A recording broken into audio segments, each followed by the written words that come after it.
I think so. I think that we could make it a much better place to attract business. We could have a bit of a think tank and have some game changers that would really make it a competitive advantage to set up business in South Australia. Such as?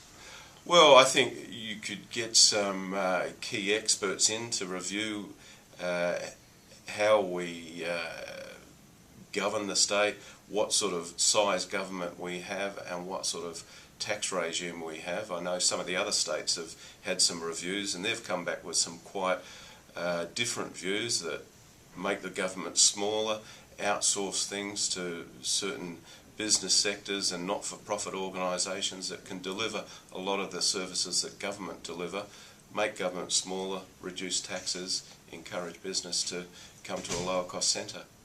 We've had a couple of reviews done by the Economic Development Board here in South Australia. What you're talking about is similar to that, although you're suggesting that someone come in from outside and say, look, this is a fresh view. Yes, exactly.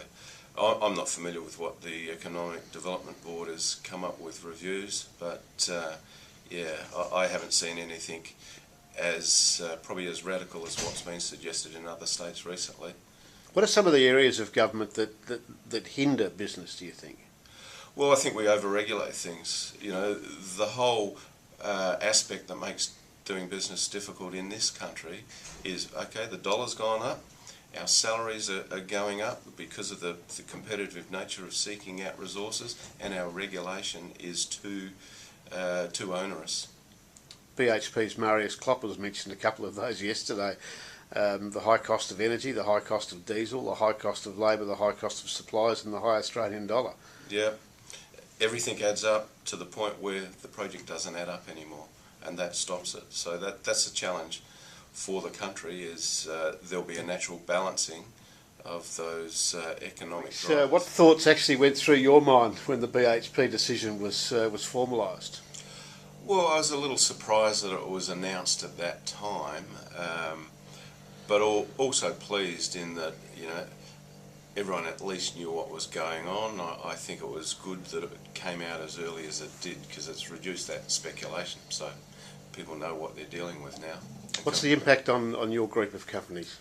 There's no significant impact on us directly at this stage.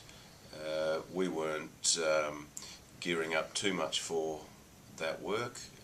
We were obviously trying to angle ourselves, but we'd sort of been concentrating on the coal seam gas work in Queensland, and that sort of took a lot of time to develop. So we hadn't been pushing into the mining area as much. So in your case, it's not so much having to look for a plan B, but get on with what you were doing in plan A, and not worry about Olympic Dam and its sort of fringe impact on your business?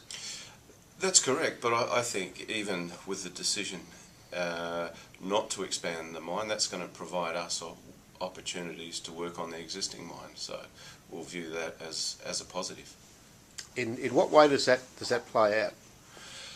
Well, I would expect that there'll be more maintenance on the existing mine. They're going to be continuing business as normal, so there's opportunities there to upgrade the existing mine facility and operations of expansion and maintenance on that existing facility. From your perspective then, what is your view of the South Australian economy as it stands in 2012 within this now new perspective of no Olympic Dam expansion? I think it's still quite good, but very challenged in the land and property area, and the fundamentals there are quite good. People have got work, people have got access to funds or limit. That's probably a little bit restricting. Things are tighter for funds, but interest rates are low. So the two things that generally control the property market are in a good space. It's the confidence that's still yet to be found, and hopefully the decision that the Olympic Dam is not going ahead will give people some understanding of what's going on, and maybe confidence will return to that market. So that's an area that really needs to improve, but overall there's still very good opportunities in the resources sector. Still, you know, we've got a magnificent oil and gas industry up in the Cooper Basin, which is fantastic, and heading into the next phase of development in shale gas. So there should be great opportunities there ahead. Mining won't go away, you know, population is going to grow throughout the world, and longer term view, you know, resources will be in demand.